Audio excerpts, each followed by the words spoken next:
Live from downtown Detroit, home of WDIV and Click on Detroit, Local 4 News at 5 starts now. Many popular northern Michigan hotels, they are booked. But if you're looking for a quick getaway with the family, we have expert travel advice coming up for you in my Help Me Hank report. Another Metro Detroit school district makes the decision, no face-to-face learning come this fall. We talked to the superintendent who breaks down why this difficult decision had to be made this way. It's called Operation Legend, and today we learned what federal agents will be focused on in Detroit.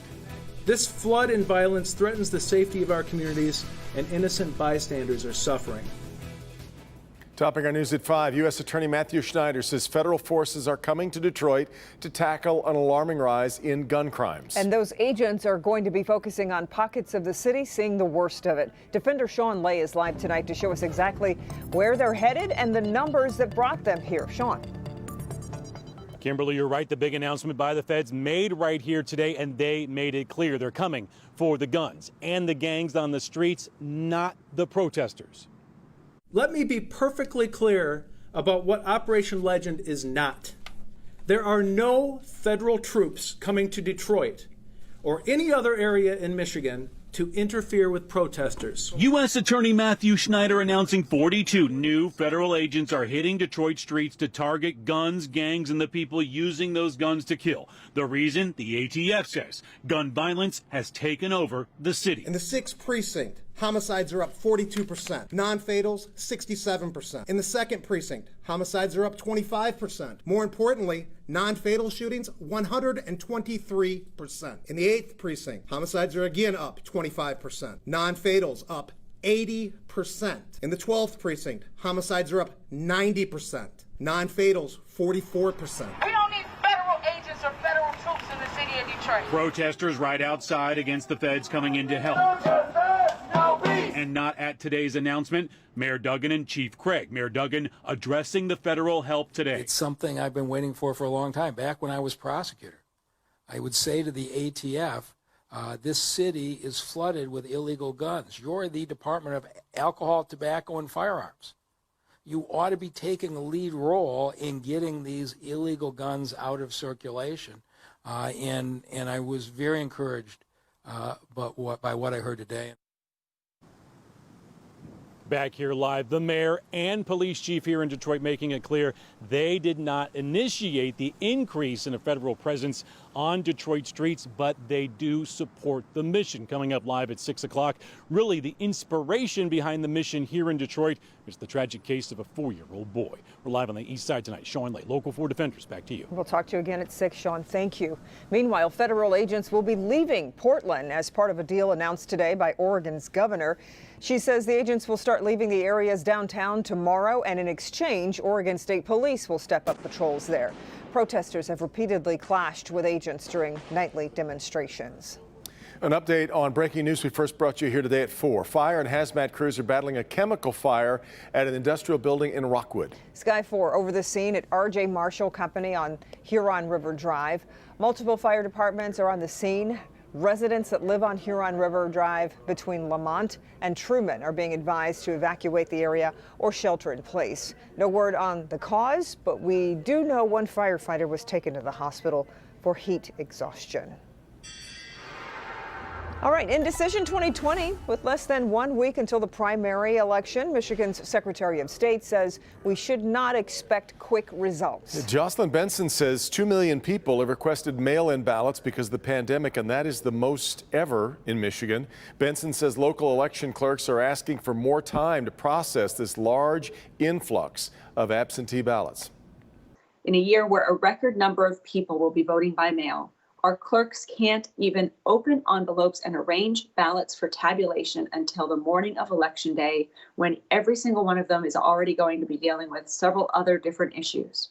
This will create undue pressure and stress for our election officials that is unnecessary, and our officials will have to work through the night, increasing the potential for human error and other challenges in the counting.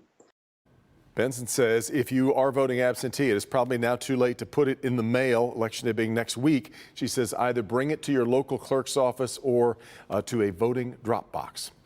We are getting a clearer picture now of what high school sports are going to look like in the fall. The MHSAA says they're going to take a phased-in approach. We want to get out to Victor Williams. He's live with what that really means and more about this. Victor, good evening.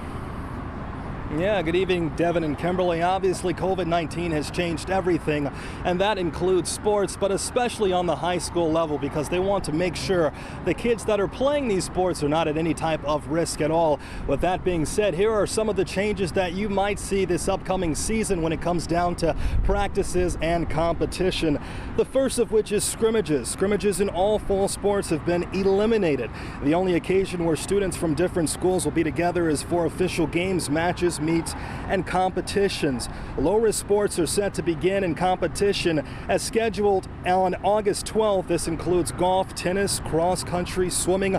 Swimming, by the way, can be indoor as far as the practices go with competitions once pools are open with capacity limitations. Moderate risk sports of soccer and volleyball are set to begin practice scheduled on August 12th also, but to delay competition. And something else that these changes are doing, it's delaying the start of football practices with full player pads and equipment. All that happening up until Monday, August 17th, and practice sessions consisting of conditioning will happen the week of August 17th. Reporting live tonight, Victor Williams, Local 4. Back to you. All right, Victor, let's take a look at today's coronavirus numbers. State now reporting 996 new cases. That's almost 1,000, but they say about 300 of those positive tests being reported today are actually attributable to older lab results. Now, that still would leave us with nearly 700 new cases in the past 24 hours, and that would be up slightly from yesterday. Also, the state reports 2 new deaths from COVID-19. Meanwhile, a coronavirus outbreak is linked to a wedding downriver. The Wayne County Health Department says 5 cases have been confirmed after a reception at the Crystal Gardens Banquet Hall in Southgate on July 18th. The health department says anyone in attendance is encouraged to get tested and self-quarantine. There were 100 people at the indoor event, breaking the governor's order that limits indoor gatherings to 10 people. Coming up at 6, what Wayne County is doing to crack down. Southfield Schools, one of Metro Detroit's largest school districts, announced it will begin the school year with all remote learning. Yeah, as our Paula Tutman shows us, the district has an option for parents, though, who just can't make that work. The problem is they're going to have to pay for it. As hard as it is for any superintendent to make the decision to just shut down face-to-face learning, this decision actually got a little easier when the superintendent followed the science. Southfield Public Schools looked at the numbers from Oakland County, which jumped from a 2.4 infection rate to a 5.4% infection rate in less than a week.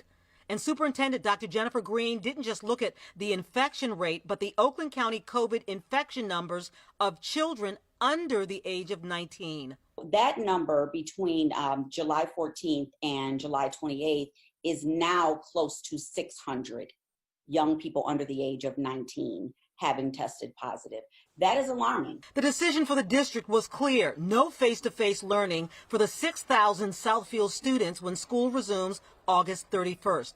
Instead, the district will go to a 100% remote learning model until the science says otherwise. What is different about the Southfield model is the Plan B, put in place for parents with children under the age of 13 who cannot do remote learning because they have to work outside of the home or have other extenuating circumstances. The district has just inked a deal for a brick-and-mortar drop-off.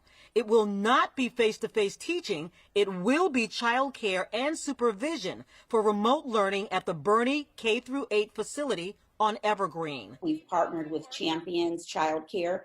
They currently provide our before and after school care. They are going to offer additional services to those families who absolutely need child care throughout the school day. The caveat is that parents will have to pay up to $200 a week for the daycare remote option, though the district is looking for community corporate leaders to help offset the costs for parents who can demonstrate need. The district also has about 30 days to secure some 3,000 devices for half their student body who still do not have digital devices to call their own. We are welcoming the business community to reach out to the school district if they are in position to assist. We are looking to purchase more devices for our families and households, and not only the digital devices, but we are looking to prepare kits for our students with supplies. Paula Tutman, Local 4. All right, Paula, we knew the auto industry was going to take a big hit during the pandemic. Today, we learned just how bad that hit will be, at least in the second quarter of the year. Right in the middle of the pandemic, GM says it lost $806 million and spun through billions of dollars in cash. Business editor Rod Maloney here to help us sort through this news. Rod.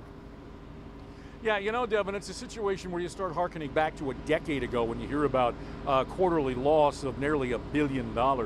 But it's not nearly as dire as it sounds because General Motors actually beat Wall Street expectations. And you know how hard that is and how important that is. GM looked at it as a glass half full proposition. When you have the unprecedented problem of a month in the second quarter with no production or sales around the globe, there's only one way to go but up. IHS market analyst Stephanie Brindley said GM actually has a lot to crow about here. They've been pretty resilient, and it's helpful that their most popular product is a full-size pickup truck that is among the most profitable within the industry, really. That I think is a benefit for them. Still, GM burned through about $7 billion in cash, and analysts are certainly going to watch that like a hawk. Auto trader analyst Michelle Krebs believes the year is about to get better. We're looking back, April was the absolute bottom, and we think the worst is behind us, but it's not going to be totally smooth sailing ahead either. There remains uncertainty with the virus, particularly in states where GM has assembly plants. GM has plants in Fort Wayne, Indiana, where they build trucks, and the Corvette plant in Kentucky. So that is concerning in terms of where they produce vehicles. Of course, it would be one thing if GM's business was mostly small cars, but its strength lies in the market's sweet spot. GM's challenge right now is to grind out more trucks, and they're doing all kinds of things to move people to the truck plants to keep them going. General Motors had another encouraging announcement this afternoon. They're going to be ending at the end of this week the deferral of 20% of salary for many of its employees. And what they're saying is they're going to pay the money back that they've been holding on to with a 6% interest rate. So that's good news for those who have taken that hit. In the meantime, the upper echelon executives who have taken their 10% pay cut, those will remain in effect. Reporting live, Rod Maloney, Local 4. All right, Rod. The director of the Museum of Contemporary Art, Detroit, fired by the board. New tonight, just wait until you hear the list of allegations. The board says left them no choice but to take action. Kim and Devin, some of us are rejoicing with those scattered showers out there, but we're not done completely, so you may win the lawn watering lottery coming up later tonight. We'll check it out for you next. You may be planning a great escape to northern Michigan, but guess what? You're not alone. Hotels are crowded, but there are many other options for you if you'd like a quick getaway. Hank Winchester, help me, Hank, with